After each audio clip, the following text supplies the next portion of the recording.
Welcome to Uma Siva kitchen. Today ஒரு non veg recipe தாங்க பார்க்க போகிறோம். அவிச்ச முட்டை தொக்கு தான் நம்ம பார்க்க போகிறோம். எக் கிரேவி சூப்பராக இருக்கும். கொஞ்சம் டிஃப்ரெண்ட்டான ரெசிபி தான். வாங்க வீடியோக்குள்ளே போகலாம். அதுக்கு ஒரு கடாய் வச்சுருக்கேன். கடாய் காஞ்சதும் ஆயில் போட்டுக்கோங்க. ஆயில் வந்துட்டு கொஞ்சம் ஜாஸ்தியாக இருந்தால் தான் நல்லாயிருக்கும். ஸோ அதனால் நான் ஒரு 2 to 3 ஸ்பூன்ஸ் ஆயில் போட்டிருக்கேன். கடுகு உளுத்தம்பருப்பு போட்டிருக்கேன். வெறும் கடுகுனாலும் போட்டுக்கலாம், கடுகு உளுத்தம்பருப்பு மிக்ஸ்டாக இருந்தாலும் ஓகே தான். ஸோ போட்டுட்டு நல்லா பொரியட்டும். பொரிஞ்சதும் வெங்காயம் வந்துட்டு உங்களுக்கு எவ்வளோ கிரேவி வேணுமோ அதுக்கேற்ற மாதிரி வெங்காயம் போட்டுக்கோங்க. நான் ஒரு மீடியம் சைஸ் 3 வெங்காயம் போட்டிருக்கேன். ஸோ வெங்காயம் வந்துட்டு நல்லா நம்மளுக்கு வந்துட்டு ப்ரௌன் கலரில் வரணும். அப்போ தான் வந்துட்டு கோல்டன் ப்ரௌனில் வந்தால் தான் நம்மளுக்கு கிரேவி நல்லா இருக்கும், டேஸ்ட்டாக இருக்கும். ஸோ அது கூட வந்துட்டு உப்பு போட்டுருங்க, சீக்கிரமாக வதங்கிடும். எப்போவுமே வெங்காயம் போட்டோன்னே உப்பு போட்டிங்கனாக்கா நம்மளுக்கு வெங்காயம் சீக்கிரம் வதங்கிடும்.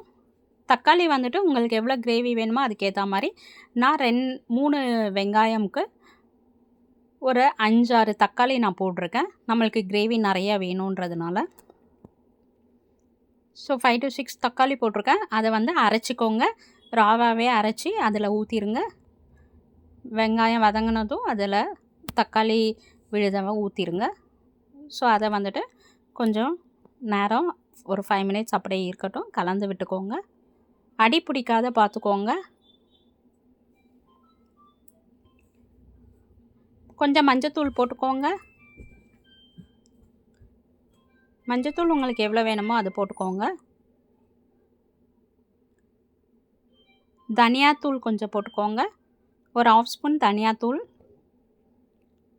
1/2 ஸ்பூன் சீரகத்தூள்,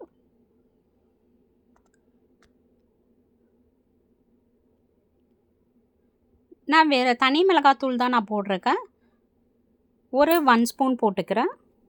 காரத்துக்கு ஏற்ற மாதிரி போட்டுக்கோங்க. அப்புறம் வீட்டு மிளகாத்தூள் வந்துட்டு ஒரு 1/2 ஸ்பூன் போட்டிருக்கேன்.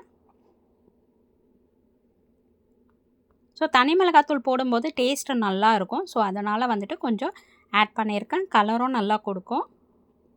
ஸோ எல்லாத்தையும் நல்லா கலந்து விட்டுக்கோங்க. இது கொஞ்ச நேரத்துலேயே சட்டுன்னு ரெடி ஆகிடும். நம்ம மிக்சியில் வந்துட்டு தக்காளி அரைச்சோல்லையா, அந்த தண்ணியும் கழுவி இதுலேயே ஊற்றிடலாம். அதை வேஸ்ட் பண்ணாத.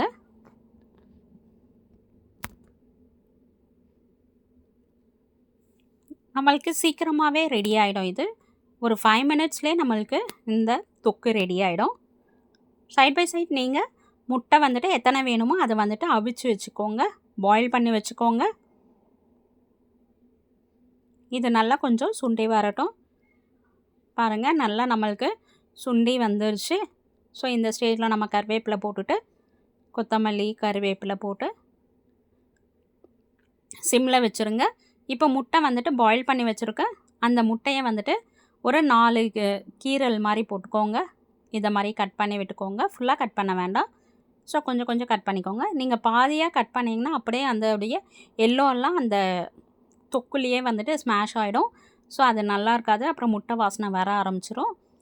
ஸோ அதனால் நீங்கள் இதையே வந்துட்டு இது மாதிரி 4 கீரல் மாதிரி போட்டுக்கோங்க. 4 or 5 கீரல் போட்டுக்கோங்க. ஸோ போட்டுக்கிட்டா